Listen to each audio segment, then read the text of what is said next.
You can be greedy and have nothing. You can be selfless and have everything. You can be greedy and suck off the fucking teat of the government, sit in your house, do nothing, make money from the government, contribute nothing to society, take, me.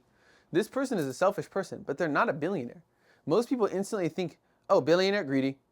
Granted, if you want to be a billionaire, those guys do love money. Okay, don't get it fucked up. You don't accidentally end up on top of Mount Everest. You don't. No one ever did. So it was all intentional. That's true. They do love making money. They love the game of business, etc. But that doesn't mean they're greedy. Most people think instantly billionaire, and let's just bring it down a little bit, down to earth a little bit, 100 millionaire, a 30 millionaire, a 10 millionaire. They think you're greedy. You want a lot of money. You're greedy. What they don't realize is most people that have nothing are greedy. Most people that have nothing are the most selfish bastards ever. They don't contribute to anybody. They don't give to society. They do their job basically just to like skate by. Like they're like, please let's let this job end so I can get out of here. I don't give a fuck about these people. They're like the most greedy people. And they just want to take. Like if someone came up to them and said, hey, would you want $10,000? They'd be like, sure, thank God. You know, I've been waiting for someone to come just give me stuff. Or a billionaire is like, I'm gonna go get it myself. You know, you come give him $10,000. He's like, why? I'm about to get assassinated? I'll just do it myself. And like they're less greedy. They know they want to go build and give value to the market so they can get paid. Most billionaires, unless they're drug lords, did not put a gun to anyone's head and say, give me all your money. Give me all your money. Give me all your money. And like I said, we're talking about billionaires, but let's just say the $10 million man. Most $10 million men or women did not go put guns to people's head. They just built a product and then distributed it at scale and then got paid for it. They gave value to the market gave them cash. So again, unless you're Pablo Escobar, you didn't put guns to everyone's head so you can say, give me all your fucking money. And even he didn't. He put guns to some people's head, but even he actually still added value to the market. That's why he got rich. Even Pablo Escobar giving cocaine to the fucking world, that was the value. People are like, here, take my money, Pablo. Please, bro. I need this coke, man. Like, so if you give value to the market, people just throw money at you. That's what Jim Rohn said, right? He said, in life, people aren't paid based on intentions. They're not paid based on whether or not they're a good person or a bad person. They're based on the value they give to the market. You can be a terrible person and give value to the market and get rich. You can be a great person, give no value to the market and be broke forever. So you just need to build, like, how do you become valuable to the market? You solve problems. Right? That's what Sam Ovens says. He says you don't need ideas to start a business, you need to solve a problem. And you don't just need to solve any problem, you need to solve a problem for a specific group of people. We call that a niche. Right? Either in the golf space or the online creator space or the food industry, whatever it is, you find a niche of people, a group of people, you figure out what problems they have, and if you want to know, just go ask them all. What is the problem you're all dealing with? Right? Ask 1,000 people, they'll give you a bunch of freaking problems they're dealing with. Find the one that's most like the string through all of them that you've seen the most times, and go solve that problem. Come back to the people. Hey, I solved this problem. I built this solution to it. Would you like it? A lot of them will say yes. So you've now built a business. Why? Because you solved a problem and gave them the solution to the problem that they have. And that's gonna get them, or a lot of rich people like time, status, money. Okay, if you can sell those things to rich people, they will love you. Okay, like think of status, think of like Louis Vuitton. Time, think of and this is not even just exclusive to rich people. People love paying to save time. Think of Amazon. Like they deliver stuff in one day. It's like say no more Amazon Prime, right? They're just saving you time. They're selling you time. So time, status, and then money. Like if you can help someone make more money for the same thing they're already doing, they'll also pay you. If you're like, hey, I can come run these ads for you, you can keep doing the same work you're already doing, and I'm gonna make you $10,000 every $1,000 you spend with me. They'll be your customer for life. Like, here, take 10,000, make me 100. Here, take my 100, make me a mil. Here, take my mil, make me 10. Like, so if you just add value to the market, so now how do you add value to the market? Find the group of people you're kind of interested in that maybe you are or you used to be. Solve problems for them. Give them the solution. How do you solve problems? You build skills. So this comes back to what Jim Rohn said. Build skills. If you build enough skill at something, you'll be able to solve problems. And if you're able to solve problems because you're good enough, if you're good enough, what Tom Bilyeu said, I'm citing a lot of different entrepreneurs right now, but what Tom Bilyeu said, he said, if you get good enough, you can't be ignored. Someone will come find you. If you get good enough at any set of skills, even if you get extremely good at like playing baseball and you're in the middle of like fucking Arkansas or something, people will come find you. They're like, this guy is world class. Put him on TV. We need fucking people to come watch. So you're adding value to the problem. You're adding value to the market because you solved a problem, which is they needed a good baseball player to put on TV to bring more customers. And now you're doing that. So even if you're in fucking Arkansas, word will get around, especially with the internet. Word will get around. They will come find you. Get so good you can't be ignored and you won't be. If you're not good enough that you can be ignored, you will be.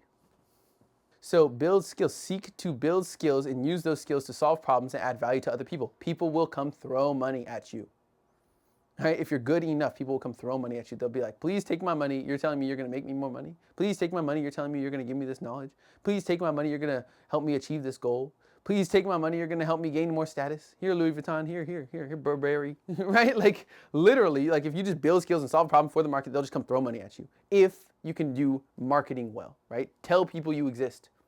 Get on social media, talk about your thing. If no one knows you exist, it's hard to come find you. But at some point, they will come find you if you put your name out there enough. If you knock enough doors, tell enough people, text enough people, make enough content, people will come find you if you're good enough. With that in mind, let's go back to the beginning of this video. I said you can be greedy and have nothing.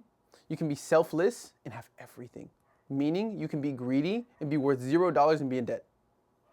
Because you're just like, government, give me stuff. I really hope someone comes and saves me. God, please, give me stuff, please, please. Greedy, useless. He's not contributing to society. He's not helping anybody. He's not solving any problems. He's not building any skills and working on himself. He's doing nothing, okay? You can be selfless and have everything. Meaning you can be selfless and be a billionaire. I'm not saying everything is selfless that the billionaire did. Okay, nothing is truly selfless. All the things we do are actually like selfishly driven. We go do them even if I'm trying to help people with this content piece, for example. I'm also doing it so I get status, so I get paid, so people like me, so people pay me, whatever it is. All these different things that I'm getting. But you can do things that benefit you and others. So at the very least, even if it's not selfless, I would call it honorable. You want to be noble? Set goals that when you achieve them, help you and somebody else.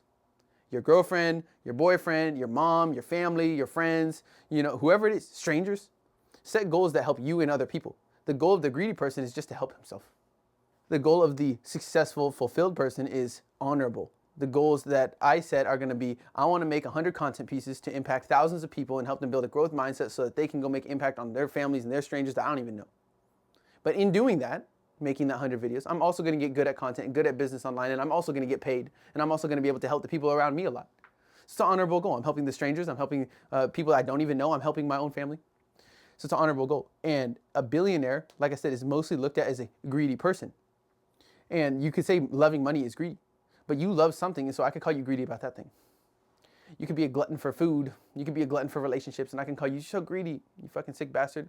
If they love their game and they're playing money, or if they love playing to make money and that's their game, let them play it. Someone's got to do it. And if you don't want them to do it, capitalism says you can do it. If you don't want Steve Jobs to have all the money, go make your own iPhone and distribute it at mass. People will pay you. So, and like if the money's better in your noble ass hands, then go put it in your hands and go use it. Capitalism literally says you can make as much money as you can. In capitalism, I give you something, you give me something, and we both walk away happy. Only type of economic system that has ever been like that. And in capitalism, they say that no matter how much money you make, nobody's going to come touch it. Nobody's going to take it. Elon can make billions of dollars. People are like, why does Elon need billions of dollars? It's like, okay, he added enough value to the market to get paid billions of dollars. You can't touch it, but if you did the same thing, you wouldn't want someone touching your shit. So people are just like, the kind of their beliefs around the world and around how things work are just completely terrible, and it's why they're broke, it's why they're not doing anything, etc. So the last thing I'll say on this is the people who have made the most money have distributed the most value. It's just how it is.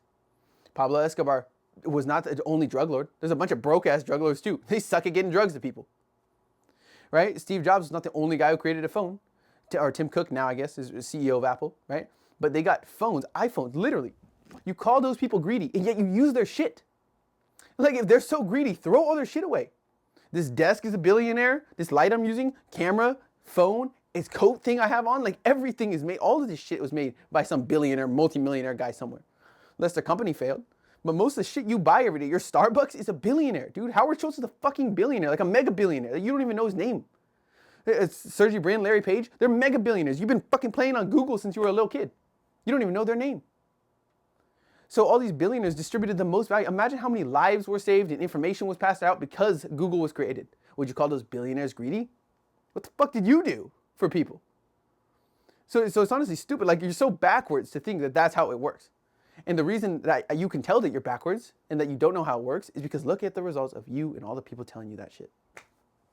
So if you want to see what works, find the people who know how to achieve big results. They know what works. Okay, like stop trying to feel good and feel right and just go figure out what actually is effective. That's all you should be after. Every successful person is successful because they don't care about what shit sounds like or how it makes them feel. They care about what works, literally. And they just use that. They're like, okay, well, if I'm in the capitalistic market, let me play the game. Let me play well. Somehow I'm getting called greedy by all these people now, but they're not doing anything except sitting on the couch at home watching TV and collecting money from the government. The fuck am I greedy? Whatever, I'm greedy. Move right along, right? And the more hate you spew at people, by the way, the more broke and failure-istic, if that's a word, your life will be, by the way. Which is to say, Naval said, if you secretly despise wealth, it will forever elude you. If you secretly despise fit people, you'll be fat forever. If you secretly despise people who have money or good families, you'll have terrible relationships and no money forever. So wealth is abundance. Wealth does not just mean money. If you secretly despise, I'm going to say it again, if you secretly despise wealth, it will forever elude you. That's in any area of life.